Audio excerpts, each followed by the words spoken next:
মুখ্যমন্ত্ৰীৰ জন্মদিন উপলক্ষে এখন গাঁৱত 1 লাখ বন্তি প্ৰজ্বলন। যোৱাকালি মুখ্যমন্ত্ৰী ডক্টৰ হিমন্ত বিশ্ব শৰ্মাৰ জন্মদিন। এই উপলক্ষে ৰাজ্যৰ ভিন্ন প্ৰান্তত বিভিন্ন কাৰ্যসূচী হাতত লোৱা হৈছে। যোৰহাটৰ নিমাতীৰ ভিতৰ ককিলা কুমাৰ গাঁৱৰ ৰাইজে ৰাজ্যখনৰ উন্নয়ন বিকাশ আৰু মুখ্যমন্ত্ৰী ডক্টৰ হিমন্ত বিশ্ব শৰ্মাৰ জন্মদিন উপলক্ষে যোৱাকালি দিনজোৰা কাৰ্যসূচী ৰূপায়ণ কৰে।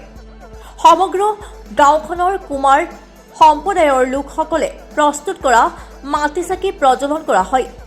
প্ৰায় 1 লাখ বন্তিৰে পোহৰাই তোলা হয় গাঁওখন। এই কাৰ্যসূচীত ৰূপায়ণ হোৱাত বিশেষভাৱে প্ৰচেষ্টা কৰে অঞ্চলটোৰ উদীয়মান যুৱক বীৰেন দত্তই। নিশালৈ সাৱিত্ৰী সত্যবান ভাওনা প্ৰদৰ্শন কৰা হয়।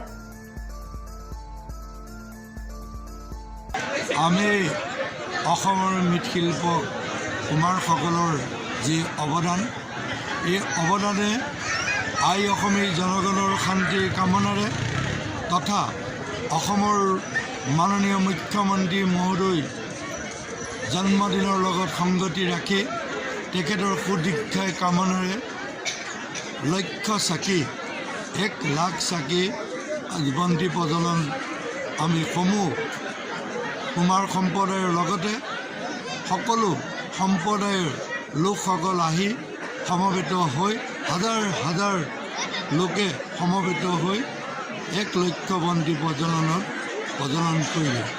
আজি অসমৰ মুখ্যমন্ত্ৰী সৌভাগ্য যে হাজাৰ হাজাৰ জনগণে 1 লক্ষ বন্তি প্ৰজ্বলন এই বীৰেন দত্তৰ প্ৰচেষ্টাত যি অনুষ্ঠানভাগী আয়োজিত কৰিলে, সঁচাকৈ আজি সমূহ ৰাইজে অসমৰ মাননীয় মুখ্যমন্ত্ৰীক 1 লাখ বন্তিয়ে যি আদৰি ল'লে, সঁচাকৈ এই প্ৰশংসনীয় পদক্ষেপ।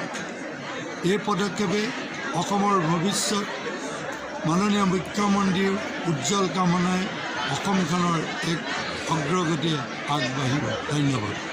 যোৰহাটৰ পৰা কংকং জ্যোতি শৰ্মাৰ ৰিপৰ্ট, নিউজ নাও 24x7।